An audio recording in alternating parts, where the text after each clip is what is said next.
Hello, everyone, and welcome back. Today we're going to be going over two different beginner builds. We're going to finish out the series strong, looking at first Bretonnia and then going into Ogre Kingdoms. I'm going to try to keep this a little bit shorter, so without any further ado, I'm just going to jump right in. Um, so Bretonnia is a faction that has been struggling recently on the leaderboards. I don't think that they're necessarily bad per se, but some more aggressive melee factions are making Bretonnia look a little worse.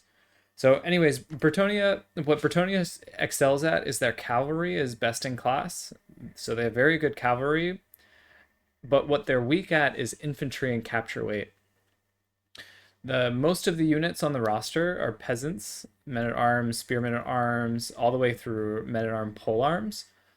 All have expendable cap weight, so really pay the price of only having 2 capture weight as opposed to the full 5 capture weight for regular infantry.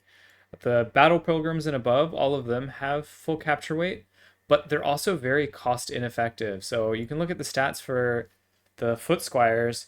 They have really sad melee stats. Even with their bonus first infantry, they'll basically not trade well into the things they're meant to counter, armored infantry.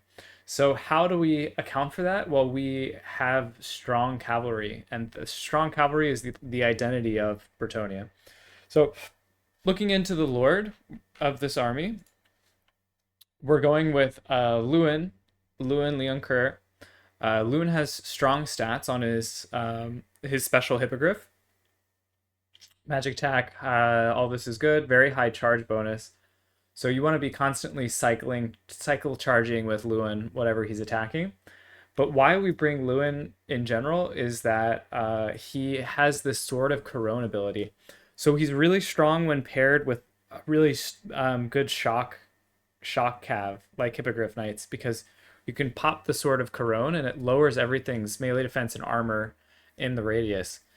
That's really strong for just going in, getting a quick burst of damage, and then getting him out. I've also thrown on the Lion Shield so that he can have a little bit more durability if your opponent drops something like Final Transmutation or Net of Amatox you, and they're trying to do the missile attack. You can get some resistance, and then the Ladies Champion is really important. So this gives heals to Lewin at a fairly high rate, so he heals on his own without extra spells, but you lose it if he ever breaks. So you want to kind of play that fine line of keeping him alive, but not breaking.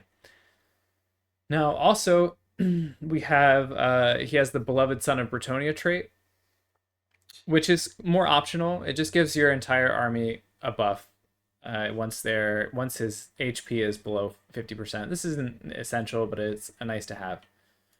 Now, looking at the Hippogriff Knights, the Hippogriff Knights are very similar to Lewin in their functionality. So, Hippogriff Knights are not a squishy unit. They do have reasonable armor, not insane armor. They have good HP, good armor, low model count. But this is another unit that you really want to be, especially with Terror and Perfect Vigor, you want to be charging them in whenever possible. So, a typical game with Bretonnia looks something like this. You charge in with your hippogriffs, you do a lot of damage to an infantry, and then when your opponent starts to counter you, right away you're pulling your hippogriff knights out. So you can imagine them as the quintessential shock cav. They just happen to be also flying. These two combinations can kill lords, they can kill armored infantry. They're really strong. Now, bringing something this expensive means that you have to have a way to heal them.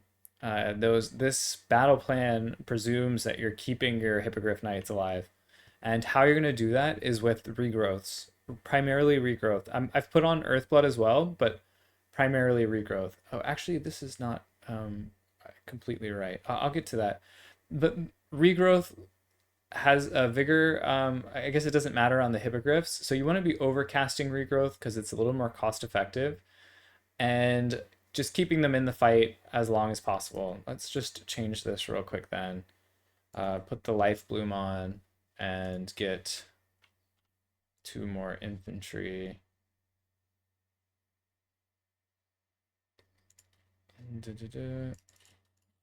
Okay. So, oh, actually, she needs to be on a horse. Then we get rid of. Okay, great. All right, yeah, putting on her horse so that you can keep her alive.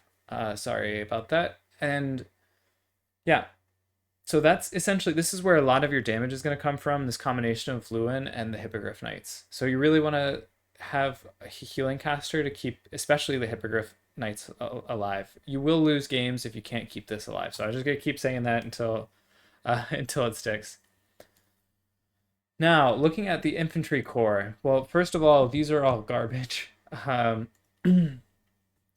this is slightly better than this, but look at the leadership on these units. 36 leadership and expendable means that they are the cheapest of chaffs, and they're not even particularly cost effective ones at that. So they will do some damage to units. The men at arms, peasant mobs are literally just there to tire out your opponents, make their vigor go from. I think that's the only benefit of a peasant mob, and not only that, they do take up space, and they don't die right away. But in general, you can think of all three of these units, for the most part, wearing down your opponent. Basically, you're throwing their lives at it until they die, just to tire out your opponents by swinging their swords too much. The Grail Relique. Let's talk about the Grail Relique at the end. Battle Pilgrims. They are low armor shielded infantry with okay melee stats and frenzy. As is usual, they don't do a lot of damage, but now they are 5 capture weight, and they're the cheapest thing that'll get you to 5 capture weight. So they do okay damage. They have capture weight. They're basically like slightly inefficient Marauder unit because maybe they'll trade okay with Marauder, but their cost is much higher. So they serve a purpose, and the purpose is to be your only vaguely cost-effective infantry. So we've maxed out on the Battle Pilgrims here. Now, talking about the Grail Relique, the Grail Reliques are important. They're not all important.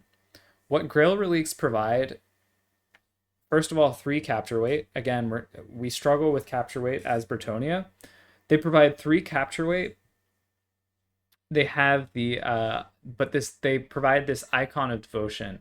And so in a 55-meter range, which is most of any domination point, it'll cover the whole domination point. They provide leadership and a little bit of melee attack and immune to psychology. So they will keep your units in there a little bit longer. And that's something that is relatively more important because your units have pretty bad leadership to begin with. The Battle Pilgrims actually have reasonable leadership, but the peasants and men at arms have awful leadership. So these will help keep your units in the fight a little bit longer, and it can sit on 1 point for the entire game. They're actually very hard to kill. Their stats don't really suggest it, but they have like a weird model, so they're hard for other things to kill, and they have this Blessing of the Lady. Now, looking at the secondary, we have an assortment of more chaff.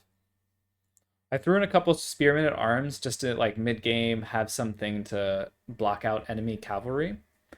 And men at polearm polearm is the armor-piercing version of the men at arm, the spearmen at arms. Slightly better. They have AP. You can see the bonus versus large, slightly higher, slightly better. You get the idea. Slightly better at killing armored things. You can choose optionally how you deploy them. Extra Battle Pilgrim. Okay. Now, finally, let's talk about the cavalry. This is why we're all here. Cavalry in Bretonnia are the best unit. They have great stats.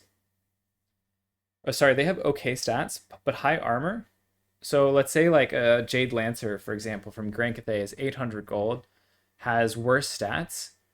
Knights Errants have high charge bonus, and so Bretonnia is the ultimate shock cav faction. You want to be getting these units out. You want to be getting them charging infantry, charging anything, and they do have this immune to psychology if they're charging. But the thing that they have is this lance formation. And I see people using this incorrectly a lot. Lance formation, if you if you are cycle charging infantry, put them in lance formation. They move faster, they accelerate faster, they have more mass, they have higher charge bonus by a significant amount. It's just better to have the lance formation. If you're going to bring Bretonnia cavalry, just put them in lance formation. You do incur this melee defense penalty, but most of the time you only want to be cycle charging your cavalry anyways. So if you're a beginner, just put them in lance formation until you get more comfortable with how you can cycle charge the cavalry, and just keep them moving. Don't leave them in infantry. Don't leave them fighting things for a long period of time. The defenders of Fleur-de-Lis, slightly better than the Knights Errant. I think that's really the biggest thing. They have a little bit higher stats, and then they have frenzy, so a little bit extra bonus on the top. These three units, they're cheap. They're relatively cheap. You can get them out. You can control the battlefield with them. Their armor is helpful. Now, Knights of the Realm are the first particularly effective thing on the roster. Almost recommended bringing 4 of them. If you expect a lot of cavalry engagements, you can get rid of the defenders of Fleur-de-Lis and get another Knight of the Realm. Knight of the Realm, same deal, high armor, but much higher charge bonus. I'll just show you the difference. Higher melee attack and bonus versus large. So extra bonus versus large of 12. So the Knights of the Realm are actually really cost-effective anti-large cavalry. They're not armor piercing, so there's still some targets that they won't trade the best into, but they're very good in terms of like their cost. They're very cost effective. Now the last thing that I'm recommending is a Grail Knight, and you can choose as you wish how relevant and how important you think a Grail Knight is depending on your matchups, but Grail Knights are just hands down the most effective anti-large tool on the roster. You can argue that there are, ways of making Grail Guardians more anti-large, or Hippogriff Knights more anti-large with, say, Alberic. But just from the standard roster, Grail Knights pack a large armor-piercing damage. They come with Blessing of the Lave, Perfect Vigor, immune to Psychology, Magic Attack, and 30 higher armor. So Grail Guardians, I like to bring them a lot. When I play Bretonnia, I like to have one just because it feels so good to charge a Grail Guardian on something and it just delete a large unit. Not essential, but pretty useful to have one in reserve. So this is Bretonnia. How you play Bretonnia and how I'm going to recommend that you play Bretonnia is you move this Grail Guardian, this Grail Relique, into just the one point, like let's say the center point. Leave it there the entire game. Your opponent will forget it's there. He won't target it. They won't target it down. You can just fight around it. It provides the leadership, melee attack, the whole game. The rest of the army, probably you just absorb punches with your men-at-arms. You can even summon a couple extra at the beginning if you want. And then your battle pilgrims will do a little bit of damage. But essentially what you're trying to play for in Bretonnia, try to do as much damage with your Hippogriffs. Try to do as much damage with your Lewin, timing your Sword of Couronnes. Your Sword of Couronnes, melee defense and armor. And then in the mid game, you never win in Bretonnia in the beginning of the battle. You always win with Bretonnia when your cavalry come out, and your cavalry do a lot of damage to the opponent. So this is Bretonnia.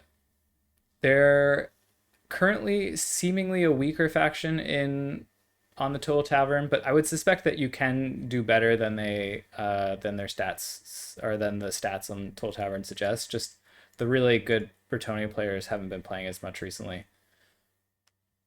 That said, yeah, very fun faction, and the cavalry just feels so good. So if you ever want a faction where you can just use their cavalry and say, ah, man, it's just so satisfying, this is the faction to do it because of the lance formation is so So nice to get a good solid charge with a lance, and then with these high charge bonuses, just delete cheap infantry.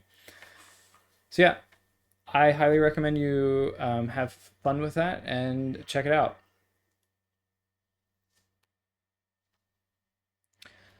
So the next thing, that we're gonna do is we're gonna look at the Ogre Kingdoms. Now, there's a reason that I'm not giving Ogre Kingdoms their whole a whole video to themselves. The reason is that Ogre Kingdoms will this army that I'm about to suggest is almost definitely going to change the next time that CA does a patch, because the pigback riders currently are very much overperforming, and they're pretty essential to how people have been playing with them right now. But okay, let's talk about ogres. Historically, what ogres have done well, essentially what ogres have always done well is kiting with lead belchers. Lead belchers have okay range, but they have good armor piercing missile strength, so they can delete units pretty effectively. What has changed since the patch, with the addition of the pigback riders, you can now go super wide. Why that helps your playstyle with lead belchers is that the lead belchers are really vulnerable. This 26 melee defense, low HP, and low armor makes them really susceptible to being dove by enemy cavalry. Even light cavalry will do a lot of damage to them. So essentially, all of the different Noblar units have created so that the entire battlefield will be filled with troops, and you won't be able to easily get on the lead belchers. And so, yeah, so this has become a very strong thing in the new meta. And then another thing that's changed since previous is that the lore passive seems to charge much quicker. So basically at the beginning of the battle, you'll have your butcher. So if you get out, if your first summon is Maneater, Great Weapon, or your first summon is a Mornfang Cavalry, I guess I can put them over here to talk about that. They can get their heals basically from the beginning. So it's a nice way to get your troops out there and get them healed and get more bang for your buck, basically. Now, for the Lord, so going into like what the specifics of these units are. For the Lord, you can go. I've gone with the Beasts caster, and I've put Flock of Doom, which is just like a strong spell on most infantry and cavalry units, especially when there's like 2 or 3 bunched up. Then this will do a lot of damage. I've also given Pan's Impenetrable Pelt, in the idea that you can cast this on your lead belchers in case they're being dove, so that you keep them a little bit more resistant. Having one of those is, nice to have. The Blood Cleaver has a heal if he's in melee, so this is just kind of insurance. You don't need this. I just think it might be nice for a beginner to have. And Wild Heart is a good spell for, or sorry, it's just I had a little extra funds over, and it gets you your magic a little bit faster. So not essential, but it's helpful. Looking at the rest of the army, so let's talk about the Noblars first. So I mentioned that pigbacks are strong. Why are pigbacks strong? Their stats are pretty good for a 400 gold unit with fairly high bonus versus large, and this uncanny coordination, adding even more melee defense to them when they're when their HP is higher than 50. They're relatively quick for, you know, a Noblar unit. Relatively high leadership too. You can see, like, compared to the Noblar Trapper, they have 10 extra leadership. But they're really performing because they don't have knockdown animations, so they can't easily be charged through. So they have this trait about them that they're, you know, currently don't have those animations. I suspect that CA will change that in the future, but for now, that makes them very hard to just push through to get on top of something like Lead Belchers. Now, the other Noblar unit, Noblar Trappers, they have high entity numbers times an okay missile strength, non-AP missile strength. So they do have pretty good missile fire. But they also have this Noblar traps thing, which slows is a slow and a little mini mortis engine. And so they frequently outperform what their stats would suggest. They're kind of sticky. They can be used pretty effectively as like a little archer unit, but then if they get in melee, they get the Noblar traps off, which is, you know, one-time use. So they're pretty helpful. They're pretty helpful unit to have. They're kind of multi-purpose. Then yeah, talking about the Iron Guts.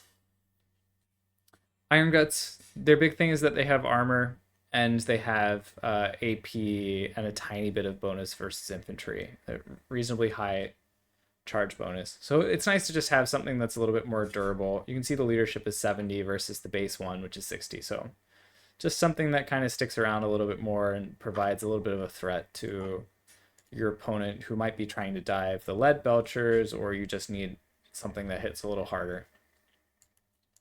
Okay, now looking at the army. So as I mentioned before, and then I mentioned that the Lead Belchers are good shooting for killing infantry. They can also sometimes kill lords, and just generally a useful range unit, or useful artillery, I guess. Now, talking about the anti-large options, I've gone with 3 anti-large options, and this might be too many depending on what exactly the matchup is. Like, so, you know, you could always sub out something for Mournfang Cav, or trade out a Man-Eater Great Weapon for this more advanced Man-Eater, or the cheaper one, or even just another Iron Gut. Essentially, Man-Eaters are my favorite. I feel like their cost to damage output is pretty good. They're kind of similar to, in terms of speed and stats, to a Bull Centaur unit on the Chaos Dwarf roster. Basically, they just do good damage against large targets. That's their thing.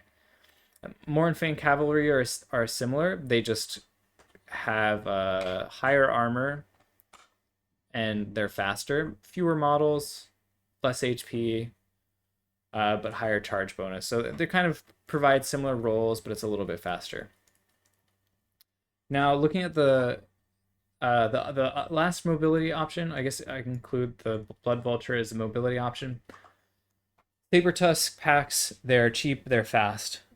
I don't know, they're a little bit like corn, doggos of corn, just not as strong. So they're good at killing like light cavalry or diving on top of archers. They do have a rampage, so you know sometimes you lose them at the end of their health, and it's annoying, but they're very fast at 95 speed. So the Bretonnia Cav we were just looking at had like 80 something speed, and so they're faster than the Bretonnia Cav. So they're very useful for just kind of getting in and out of places. Now the Blood Vultures have another addition. I mean, I haven't seen that they've done much more than like basically being Furies. They do have this that helps a little bit, makes them a little bit stronger, but essentially I'm recommending them because sometimes it's much easier to like fly over a formation and stick them on top of something that your opponent wants to protect. Now, maxing out on pigback riders is a good idea. they're just so strong right now and so cost effective that it's hard not to recommend them. I think in the future, if these get subbed out, like if they get nerfed really hard, then I'll probably recommend only a couple of them and maybe a couple regular Noblars, which are harder to use for beginners, but you know, they're another option. Or, you know, choose something like regular Ogre Bowls to kind of fill in the gap that this made up. Lastly, looking at the Ogre Bowls have pretty low leadership, relatively speaking, but good speed and okay stats. They'll hit hard into certain targets. They'll like trade well into things like Marauders, or you know, sometimes light cavalry. They'll do well into light cavalry. They're just kind of a good unit to get on the field. They have 5 capture weight, so they are very useful. Now, and then the last one is Iron Guts. Just another unit of Iron Guts. Looking at the overall army, the game plan is like this. You get onto the points with your Noblars, you aggressively move towards your opponent, but then you hold the field. Your Noblar trappers are in the front, your pigback riders are in the back, and your lead belchers are maybe in between the 2 layers. And you know, you can do whatever you want with the Iron Guts. You're going to try to blast away with the lead belchers, try to get these to pay for themselves and then some, and then unsummon them at some point, and then cycle in these more cost-effective units. You can even, yeah, so you cycle in these more cost-effective units, do damage with these as well, and yeah, win the game. Ogres are really strong right now. They have the pigbacks make them pretty compelling. However, they've been banned in a lot of tournaments, so you know, this has been a I've been waiting to cover them to see if they've been getting unbanned or if the changes have come out, but we'll have to wait a little bit longer. Maybe I'll do another video then. Yeah. So I managed to do it. These 2 factions, Bretonnia and Ogre Kingdoms. These 2 should make the last 2 factions of the entire series of beginner builds. And yeah, it's been an interesting ride. Recommendations have changed a lot faction by faction. I don't know if this is the right place to talk about the philosophy of these builds, but the general idea of them hasn't always been to give the like the most meta build or the build that's the best against, but to give a build that's manageable for beginners, that they can then learn how to play these factions and then go on to make their adjustments and figure out what works well for them and what other people are playing.